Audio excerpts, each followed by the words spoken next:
na malapit na lumabas at makapiling niyo yung lahat. Hindi. Ako talaga kinakabahan ako kasi hindi ko alam kung paano natin sisimulan lahat ito. Baka kasi isipin niyo inaabala ko lang ang mga panahon ninyo. Pero, pwede ko kayong umupo? Bakit kailangan nakatayo? Hindi ko ba nananawid yan, ate? Okay lang ba na pinipicture naman ako nakatayo ka? Naka-recover ka na ba sa pangyayari? Mula nung bumaba ka sa Hong Thai bus? Naka-recover.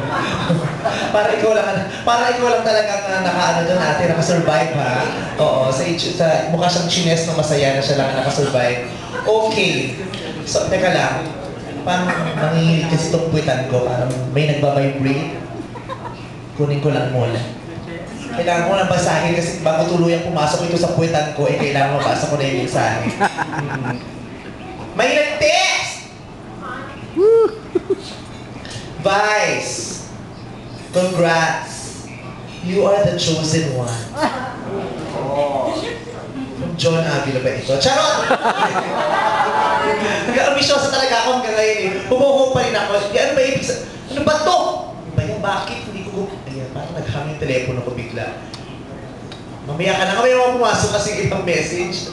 Ay, ito, meron pang nag-text. Para malaman mo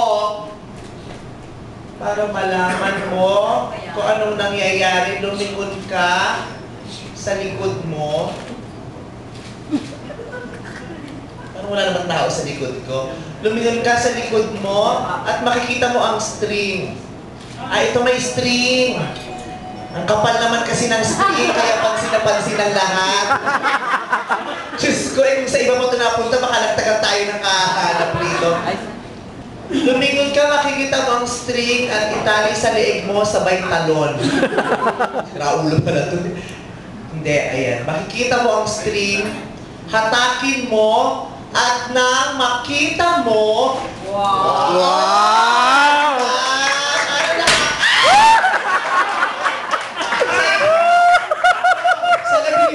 May pakunpet.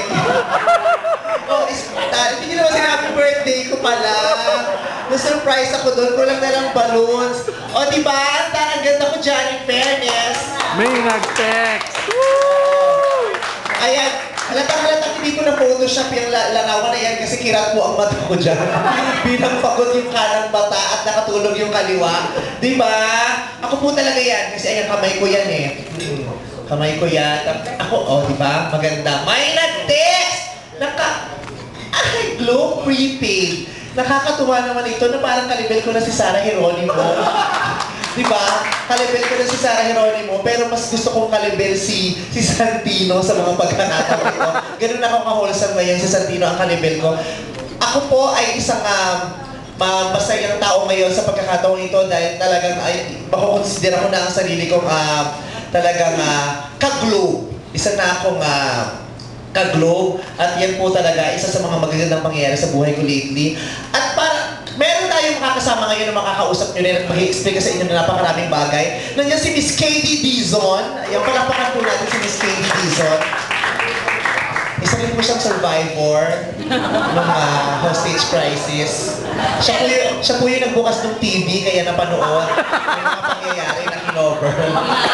Ayan, kaya po naka-block siya ngayon kasi may tama po siya ng bala rito sa siko, tinatakpan niya po. Miss Katie, magandang gabi sa iyo. Magandang gabi pa. Napakaganda mo ngayon. Ay nako, ako nga ay may insecure sa beauty mo. Ay, meron Sabi ko nga may dahilan ka naman para maramdaman, Miss Katie.